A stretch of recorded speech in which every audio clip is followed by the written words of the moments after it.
Welcome to the Unlox'd Podcast with Kev Kev in the morning.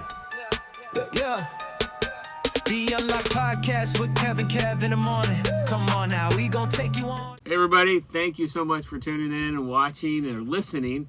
This is the Unlox'd Podcast with Kev and Kev in the morning. That's right. And now we got Cory back. That's right. So, Hello. Kev and Cory. Cory Ingram is here, a good friend of ours and a huge part of our lives. And we just enjoyed watching what God's doing and what God's done in his life. We definitely celebrate that on all angles. So, Cory, how you doing? I'm great. Blessed. A little bit of tooth issue right now, but I'm getting through it. We're all battling today, aren't we? We're all battling today, but I'm pushing through. That's right. I mean, you're a man. That's right, Tough. being a man. Actually, that's what we're going to kind of talk about today. That's right. Just what's it like to be a man? And if you're watching this, like, I'm not a man, I'm a woman. We're not just singling that out. Right. Basically, what is it like to be the person that God created you to be? And honestly, God created you on purpose. Everything else, I think it's amazing when you look at creation. He spoke everything into being except for us. He says in Psalm 139 that he formed us. Yeah. He knits us together in our mother's womb. He takes the time to form us. And Ephesians tells us before the foundation of the earth, he gave us purpose. Yeah. So today we're just going to kind of dive into that a little bit. And I think, Kevin, you talk about it. You hit it. He formed us. He spent 9 months forming us in our mother's womb and giving us not just physical bodies, but giving us personality and character and emotions and all of this stuff. And then as soon as we come out, we come into this world that's broken, that's fallen, and then we go through the process of life. Some of us are a little further along in the process of life than others. But we go through this process of life, and we know that it's not easy. Yeah. And for us as men, it's definitely not easy. Yeah. Again, not taking anything from women because you get your own struggles. Right. But men, it's tough. And so what does it mean? What does it mean to be a man? Not just a man, but a godly man, a man that comes after Christ. Well, for me, I mean, it's definitely an everyday struggle. Yeah. I mean, it seems like things pop up, and you're like, man, say somebody, gets you in your feelings, and you're like, you want to handle it just like you think, oh, that's the way I gotta be tough. I gotta be, immediately I'm gonna be the man. I gotta handle that.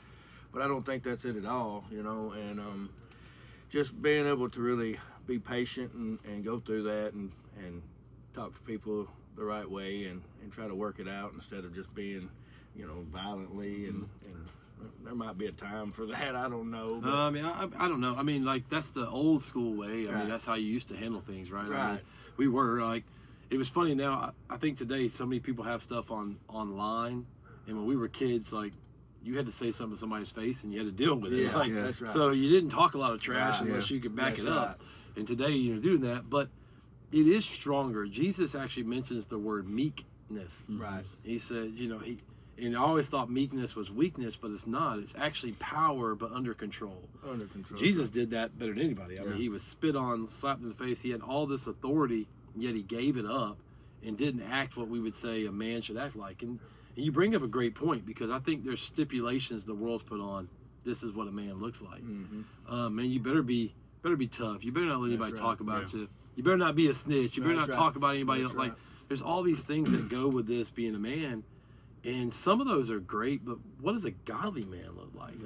What does God want? And I think they're for you. I know when you got to Abel, we call it around it. We call it the ambush.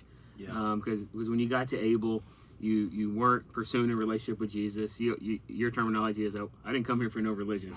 That's right. And but you were kind of raised by the world, if you will, living that lifestyle, and so you reacted a certain way when things would happen to you. Somebody would say something negative or say something hurtful or say something that got under you. You would respond to it in a certain way. Or when there was a conflict and so you are, like, we're watching it. You're learning to become the man that God has called you to be all these years. Yes, and it's a whole new identity. Yeah, and it's not easy. Sometimes it's not easy, but I mean, it's just that's what I'm striving to be, because that's I've been through so many things trying to change my life and do this and that, and it just never worked out. But I'm learning that letting God lead is really it's it's been a powerful thing in my life, and it's helping me deal with so many things. And being a man is something that and like you said earlier, it's just I don't, we don't want to hear that sometimes. Yeah. Being a man, you can't tell me that I ain't a man. Right. But at the end of the day, we really, in a lot of that way, our actions, we wasn't being a man. You might have been raised differently. You might have been raised the same. Like I love my dad. I was so thankful for him. My dad was a drill sergeant, and I tell people he retired from the military, but he never retired from being a drill sergeant. And so our household was tough. And there was things that he brought up in me. And when I first got to Able, I had a grown man tell me he loved me. I was like, wait a second, I don't know what to do with this, And but there's so much power in being who you were created. That's our third pillar at Able. By the way, if you're joining us for the first time, we are a part of Able Ministries. We're a 12-month live-in rehab situation transition for men out in Seal, Alabama. But we deal with a lot of this stuff. But honestly, when we first get here and we're trying to get all this straight, we're trying to teach men about identity. That's our third pillar, because identity is such a key. We have men coming all the time, and they tell me they're a convict. They tell me they're an addict. And we don't allow that talk. That's not who you are. But we also try to teach them not just what God created them to be, but to be the man God created them to be. And what does that look like? How do I put aside myself? And I can't remember who brought up a great point, but it's talking about you feel like you're striving to get there and you're not there. And it's easy to look at other guys. We were talking before and you were like, we're not where you are, Kev. And just because I'm not in the program doesn't mean I'm not still daily having to walk and strive. I might be a little bit further along in the race than you. That's not a boast. It's just where I am. But man, I'm only a decision or so away from being back behind you. Well, you said so that. I've got to continue to strive. So how do you do that? Because you might be watching today going, I'm not even close to that. Well, first thing is, I talked about this morning, the hardest part of a race is starting it. Like, make up your mind today. I'm going to be the man. I'm going to be the man God created me to be. Now, once you make up your mind to do that, there are steps you can do. And first, humility. I think that's the hardest thing for me. If I'm because our pride, swallowing your pride, getting rid of it, and walking in humility. I think about Jesus specifically. He had every reason to be boastful and to be prideful. I mean, he's the Son of God walking on earth, perfect in every single way, right? And he didn't. I mean, from coming into earth, it's coming down to earth the way that he did, humble in a manger, and then his upbringing we were talking about Joseph and the faith of Joseph this past week, and having to flee to Egypt for so many years, and then coming back and having to work for a living when he got older, learning the trade. And then he wasn't a multimillionaire living in a palace, and he could have, though. He's Jesus, but he chose differently as a model, in part as a model for us and how we're to walk. And part of that being a godly man of humility, turning the other cheek, going the extra mile, loving even when it's hard to, when it's complicated to. So humility is huge. Well, two things that come to my mind, and something that I'm working on personally is, especially with my kids, for a long time I put out this my old identity of who I thought I was striving to be, this man, and it was just from the streets and this tough guy, this guy that brings material things, and the whole, at the end of the day, that's not what a man is at all. He needs to be there to teach his kids, be there for them, provide for them, but then show them, like we was talking about, somebody was talking about, just with work, showing them that you have to go to work every day to pay, it's, stuff like that is just, It's hard. I mean, we make every guy get up by 4:30, make their bed, get on the bus by 5:30 every day. And some guys, that's the first thing they struggle with. Like, why am I doing this? It's because we're trying to teach you a pattern on how to start things well. And you nailed it. Like, society, I've got to be able to provide for my family. I got to make a good living. Of course, there's nothing wrong with that. However, I would say our families need us more in teaching them how to do things the right way than just providing. It's more than financial. Yes, it is. Right? I mean, and maybe you're in a spot, and I just want you to know I've been there. As a divorced guy, single parent for a while, I've had all these struggles, and man, it was hard. It's hard to do that because you feel like my kid's watching me and I failed him. Like, I got an oldest son, Christian, and he's almost 30, and man, I told him the other day, we were talking, I was like, man, I know I wasn't great because I was only 18 when he was born. Right. And but man, I'm trying to teach him to be a man. I can't be more proud of him. Right. I mean, my man's doing everything. He's walking such a great walk right now. But I don't really get much credit for that. That's all God. But it's just, how do you do that? By being an example. Sometimes I think he learned from my mistakes more than he did from my example. But now, how do you pick it up and go? What are the things you want to teach him to work? You want to teach him to work hard. I mean, that's a good thing to be a man. And I mean, but also taking care of your responsibilities first. Yes. Yeah, and I think that's one of the things that, for us, since we've been here at a part of Able for a minute, it comes so natural, the responsibilities, Don't leave dishes in the sink. If you do use the dish, make sure you wash it. If the garbage can's full, you just take it out. If your bed's not made, your whole day is off. It feels weird when your bed's not made. I mean, our beds are made all the time. Yeah, amen. But making your beds first thing, getting up early. For us, we get on the vehicles, we go straight to chapel, straight to devotional. Yeah. First thing, starting our day the right way to learn, like you said, getting these patterns in our life. But as men, we're called to be leaders. And we can't just be leaders with just this. Right. We can lead with that. That's part of it. We have to lead by our actions and by what we do. We have to be the same person that when we're on a podcast as we're in the car or when we're, we're in our room at night or in our house at night, whatever. We have to be the same person consistently all the way around. But God has called us to lead, and one of the best ways that we can lead is by modeling it. Even in owning our mistakes when we are modeling. Well, you hit it. I was going to say the two things: being humility, because like you said, nobody wants a man. Most of the time we're like, you can't tell me what I'm doing, not doing. But when you really listen to somebody, because with that constructive criticism, you gotta. If somebody's telling you something that you're doing wrong, and you just like don't want to hear it, and then you're not striving to be better. You're not wanting to take it in. Right. And it's not easy to hear. No, it's not. It's never easy to hear. No, it's not. But if you want to grow and you want to right. be, you got to hear it. I tell guys all the time, I'll hurt your feelings before I lie to you. Yeah. Right? I mean, I'm going to tell you the truth, and it might not feel good all the time. But I want you to become the man you need to be. So in this race of life that we're running, we've got to keep pursuing. We're trying to get to a finish line, right? There is a finish line. There is a goal, and it's life. I mean, we're getting there. We believe that after this life, there's a heaven. And God's called us to that. That's great, but He's left us here. It's not just for going to heaven. He's got us here in this race. And so, how do you keep taking that step? And that's the key we try to teach is being a man is don't try to jump all the way up to be. You don't have to feel like today I've got to all of a sudden become the perfect guy. That's right. No. How do I take a step today to be a better man than I was yesterday? How do I assess myself? And part of that is being around godly people. Most definitely. If you're hanging around with people that are not necessarily the greatest influence right now, they're going to influence you the wrong way. Yeah. So you need to get around somebody who's going to tell you the truth in love, and it's going to speak the truth. But you need godly counsel. We go to each other all the time on staff and like, hey, how do we improve?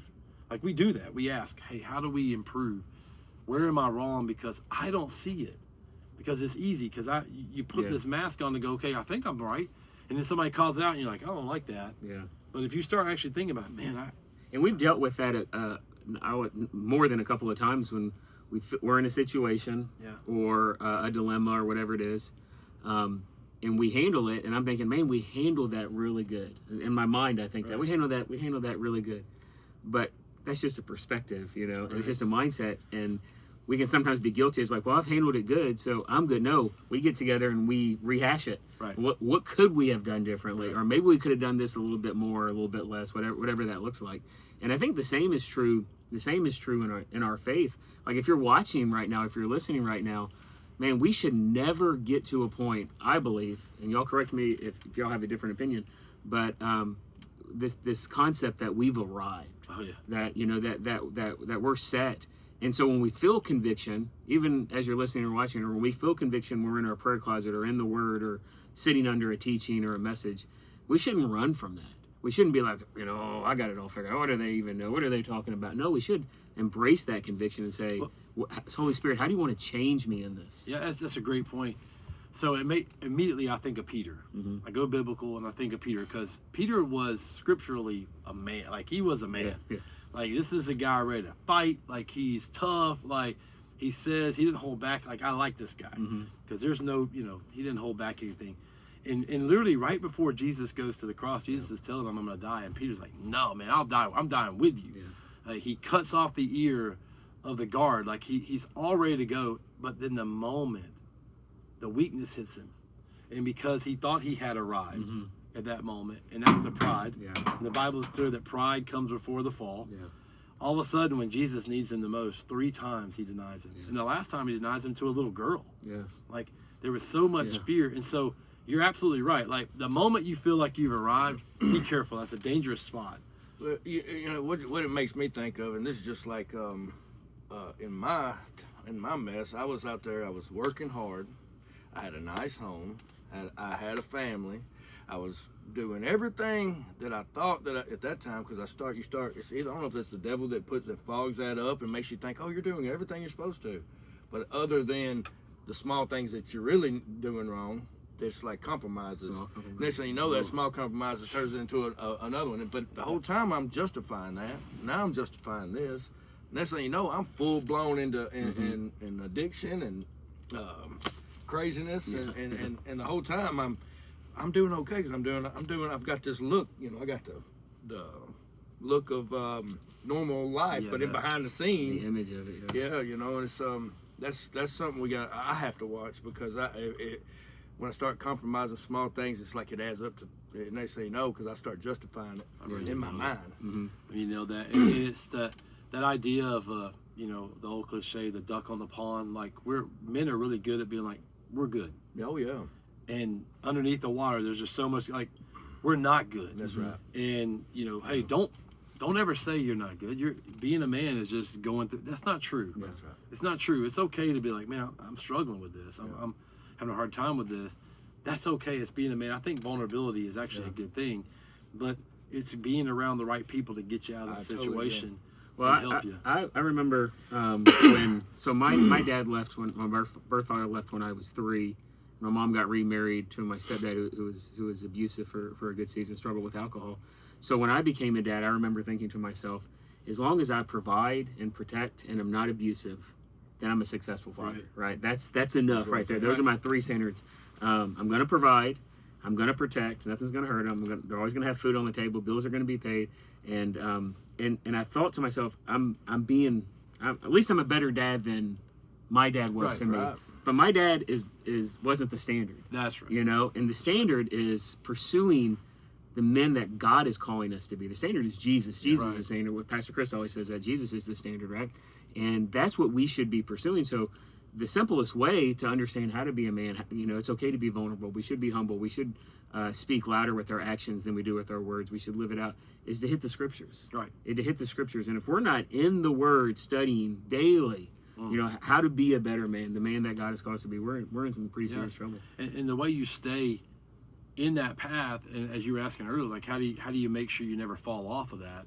So we're walking in a good path right now. Well, I pray the same prayer every day. I pray Psalm 139. Search me, O God. Like, search my heart and show me any offensive way. And the beautiful thing about God, I love this, is there is a long list in my life. I don't know about you. In my life, there's a lot that he can work on. And he never overloads me. He doesn't go, let's work on everything. He says, hey, Kevin, today, let's work on this. And I grew up in a tough house as well, and I dealt with anger. I'm talking about bitterness and anger. I didn't mind fighting. I was so mad all the time. And I grew up in an abusive household, and I didn't want to see, I'm with you. Like, as long as I do that to my kids, I was good. Yeah. And then when you find the standard is, and at times I kind of judged God on that. Well, that's how things were, so that's how he is. It's not. And then you start to see the gracious Father. Like, he's going to hold me accountable because he wants me to become the guy he created me to be. He's not punishing me. He's guiding me because his way is so much better. That's right. Yeah. I mean, so much better for my life. Yeah, I've told this story a couple of times, and it's just, of the first part of it, and you've heard, Kevin, where I was at work with Able Electric, and we was going to a job, and my son called me, and he was out in a spot out towards where I'm from, Tennessee, and my reputation there is obviously my old reputation. Well, my oldest son was out there in the streets, and some guys that knew me, they pulled up on him. They're like, "Oh man, you're Ingram's son, man. You know, you're doing this, man."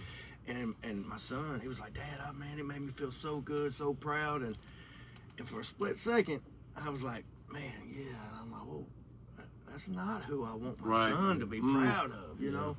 Yeah. And so, and I was telling you this morning that, you know, my oldest boy, he called and we sat and talked for a little bit, and he was telling me, asking me questions about God, and really proud of, you know, the things that God's doing in my life, and just as I was like, man, this is it. Yeah. This makes me, you know, and this is God right here. You know, God's working in my life to have my kids look at me and ask me questions about God. Yeah. And I didn't even believe it. They're coming to you. Yeah. Only God could do that. Only God could do that. Because I mean, y'all don't know my history, my past, and it doesn't even matter, because if you see what God's doing in my life, it's just, but for my kids to come to me and to tell me they're proud of me for what God's doing in my life that's and then to seek wisdom from you too. Yes, that's really, most of the time they would not do that. You were talking about the characteristics of God, you know, as something that amazes me about God, and still amazes me. Still, I don't understand it. Is his faithfulness to us. I mean, you talk about him being a good father. I believe his best attribute that he has is he sticks with his people. I mean, people sometimes read the Old Testament and they think to themselves like, man, God is just so stern and he's angry. No, it's like you see his faithfulness, and he's trying to get his people to come back to him constantly. And I think about even through my mess and your mess and the seasons of life, that we're still here. And we're still talking about God's goodness. That shows his faithfulness in our lives. And what a model that is for us as men to be, talking about how to be a man, to be faithful. I was praying yesterday, honestly, and man, I really just kind of broke down, because I was like, I cannot believe I get to do this. But then God started showing me, like, Kevin, I had such a confidence yesterday coming in, because I was praying about this, and God was like, I created you for this. Like, everything you're going through, all these, because we've had a tough week, and there's been so much that's been thrown at, and there's times where I'm like, man, I'm in this role that I don't think I should be in, and God's like, no, Kevin, nothing that you have gone through has been wasted. Now, I didn't choose it, but man, I will use it, and I will take your pain and I will turn it to purpose. And I'll take your faults, man, and I'll take all the disappointments, but I'm going to use them. And so there's such a confidence that God has created you on purpose. That's what he says. And when you finally just say, okay, God, I don't even know what that feels like, but I start to walk into it, I make that step, watch what God starts to do in your life. And he changes everything. All of a sudden, you're a leader. Crazy. That you run. How am I? I don't deserve to be this. None of us do. Well, and it's crazy. And you said it like nothing goes to waste. So even in his faithfulness for us, he sees the mistakes, or he knows the mistakes that we've made. He knows what we've been through firsthand. He saw us, and he was there with us when we were going down the wrong path. And he uses even our mistakes and our flaws and our failures to continue to mold us, but then to be a testimony and a witness to others. I mean, his faithfulness is just so evident. And if you're watching this, and this is what we do a lot of, right? We blame God for our circumstances. No, our circumstances, our bad circumstances, are our fault. It's our selfishness. It's the faithful God that calls us out of that. And Cory, you speaking on that, it's been incredible watching you since the time I met you, when you first got to Abel, and to see all the stuff that God is doing in your life. But I see God's faithfulness wearing off on you, and your faithfulness to fulfill everything that God has in your life, and that faithfulness of surrender. And I think that's incredibly encouraging, just modeling that for us, you know. Yeah, and I wish I could say it's been easy. I wish I could say it's been easy, but I kind of like you said, Kevin, that you get up and pray, you know, your prayer every morning. I have to say a prayer every morning. You know, I just ask God to use me as a tool and help me get through the day, because I know there's going to be a struggle somewhere or an issue or whatever it may be. It helps me deal with things through the day, and I ain't perfect, far from perfect, but I really do think that, like you said, that our past is being molded, has molded us, and he's using our whole past experiences to come through. Like, for example, with me being asked to come on staff, you know, never in a million years I thought I'd be doing that, because there's just a lot. And but I'm gonna tell you what's been the best thing that ever happened to me. And there's a lot of guys that seem to they'd be able to come to me. They're like, man, I can relate to you, and I'm like, I don't know. I hope I want to say I hope not. I mean, you relate to guys that I can't. Yeah. You relate to somebody that I can't. Like, that's the beautiful part. That's how God works. That's right. Like, he sees. He doesn't just see you. He sees there's a guy out there that is going to be reached because of you. Right. Like, and he's already seen that. And one of my favorite things, Kev, you kind of mentioned it, but the way I heard it was, God factored in our stupidity before he called us. Like, that's crazy. Thank God. Like, he so knew, good. like, he didn't go, oh, listen, I created you and I know you're going to be great. Like, he understands we're human beings, we're going to make mistakes. He wasn't afraid of that. Yeah. He knew Peter. He knew Peter was going to deny him. Jesus says it. And then Peter's the same one when Jesus rises from the dead and he says, go get the disciples and Peter. Don't forget him. Mm-hmm. And then Peter is the one who stands back up in front of all those people and preaches that this Jesus whom you crucified is in fact risen, Lord. 3,000 people get changed. And Peter becomes what Jesus said was the rock, the foundation that created the church that we know it today. Mm-hmm. That's the power of God. Yeah. And that's the power of identity. When Peter finally realized, man, this is who I was created to be. That's right. And I don't have to, I can be tough. And by the way, I want to say that however you were created, you might feel like, man, maybe I shouldn't be this way. Maybe, even if you're having addictive personality, we talk about that. You're not an addict, but there is addictive personality. You were not created by fault. Like, that is not a bad thing. God will use that, because usually a person with addictive personality, you're 110% on everything. Whatever you commit to, you're going all in. Imagine, though, if you finally do that the way God intended it, which is what you're starting to do now. And Cory, I will brag. I'll brag on you. And because people don't know, like, we don't pay a lot. And that's putting it lightly. We just don't have any money for it. So guys that come on staff, this is a calling.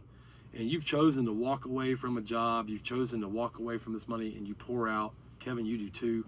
All of our staff, I'm just so thankful. But you do it because of the purpose that you have in your life. And you own your responsibilities. And men are changing because of that. Families are changing. Yeah. And, being a man is loving others the way Jesus loves us. Yeah.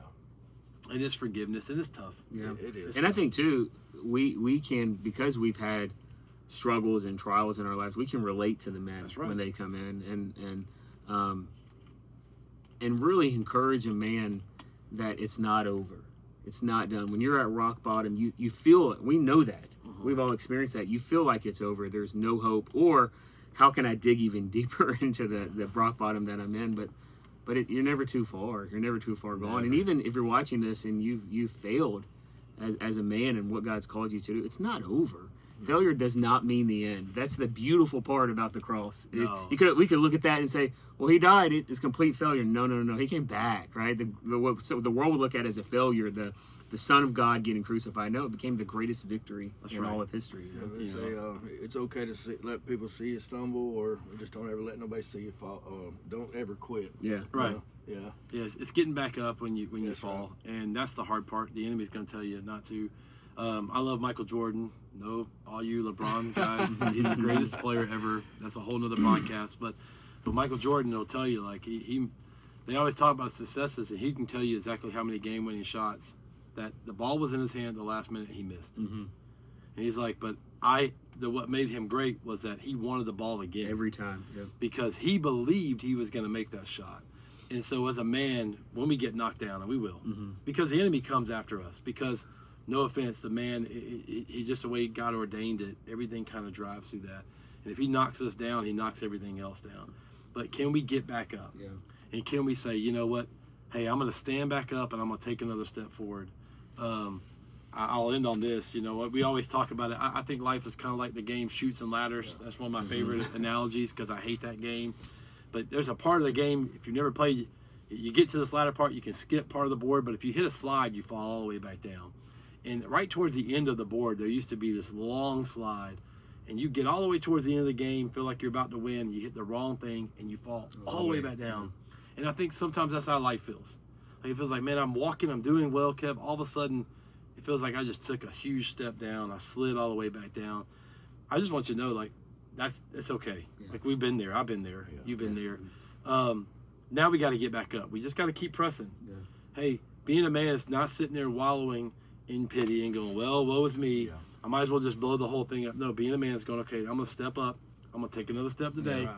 I'll get back to that point, and I'm going to go beyond it. And because who knows what's ahead? That's right. You know, you were talking about Michael Jordan. It's funny. I just saw a clip yesterday of Michael Jordan, and I forgot what arena it was in and who they were even playing, but it was in the 90s, and Michael Jordan was driving in, and he's doing one of his signature moves, and he gets swatted. Yeah. I mean, they hit that. The guy hits the center, hits that ball, and the ball goes flying in the stands, and all the crowd is like, ooh, you know, jeering, and you think that's the end of the clip.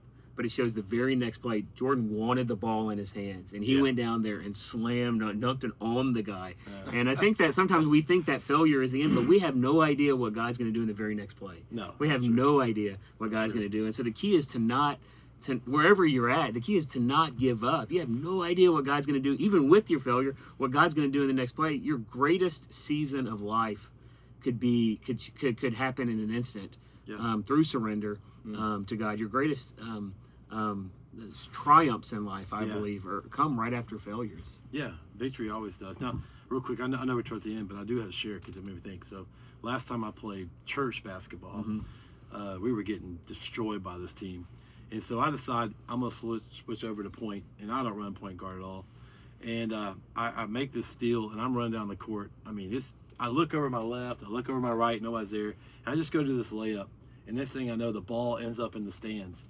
And literally this guy, I was like, I didn't know where he came from. And I got down, I was like, man, you almost hit my wife and kids. Like, he's like, bro, I wouldn't have done that if I'd have known. I'm sorry, I don't let you score. I'm like, you're up by like 100. Let us have it, right? Yeah. But hey, you know what? I did score another basket or two after that because you keep going. You keep going. Just get your head up and go. I did decide that was the end of my basketball career, which was a good thing. Yeah. Now I'm in ministry. But I mean, it's just what it is. And the truth is, life is hard sometimes. Yeah, yes, it is. You know, it's easy to look at it. Hey, man, it's hard. We get hit. I think body blows are the worst ones, right? You take these beatings over, and sometimes you feel like it. And you said it earlier. Sometimes it's based off of us. Yeah. We just made some bad decisions. The great thing is, I got to just make a good one. Yeah. One good one. One good decision, which is making up your mind. The Bible says, if I were renew my mind, right? I just got to make up my mind. I'm going to change. Today's the day. Yeah. Like, what are we waiting for? Just today. Get up, if you're listening to this, and go, all right, today I'm going to be a better man than I was yesterday. Yeah, that's right. That's it. Yeah. You do that, and tomorrow we do the same thing, and we just keep going. Right. Well, I think probably the ultimate, wrapping everything up, the goal of being a man ultimately is to not quit. That's right. Right? Just keep running the race towards the cross, towards the finish line, towards Jesus, learning, growing, maturing, learning from our mistakes, even when we still stumble today, learning from our mistakes and just not quitting. Galatians 6:9, right? It says, I mean, you're going to receive this and you're going to win if you just don't quit. Don't give up. Don't give up. Don't quit. And so that's the message today. Yeah. Hey, we went all over the place. We've had a good time, but don't quit. Wherever you are, we pray that you're not quitting. If you're thinking about that or whatever you do, hey, like, subscribe, whatever. Hit us up with a comment. Let us know how we can pray for you. I think our number's scrolling across. Call us if you need to. We'll just talk to you. We just want to help you. Yeah. But we got a little bit of experience, but we got a long way to go. Right. We can help you get on that path. And so I'm just going to pray for us, and then we'll call it a day. But God, thank you so much, just as Kevin said, for your faithfulness. You're so faithful. All our lives you've been faithful. Yeah. And God, the best thing is you're going to stay faithful to us. And your faithfulness has nothing to do with our obedience or anything else. It's just who you are. And God, I pray right now, whoever's listening, if they're in a spot where they feel like, man, I'm just too far gone, God, today would be the day they take a step towards you. Yes. And they just don't quit. They get up. They start this race. They get back in it. They take another step towards obedience and towards the purpose that you've called them for, God. And so you see each person, you love them. It's not a mistake they're listening to this right now. And so move as only you can in Jesus' name. Amen. God bless you guys. God bless. Thank you for watching the Unlock'd Podcast with Kev Kev in the morning. Yeah. The Unlock'd Podcast with Kev Kev in the morning. Come on now, we gon' take you on.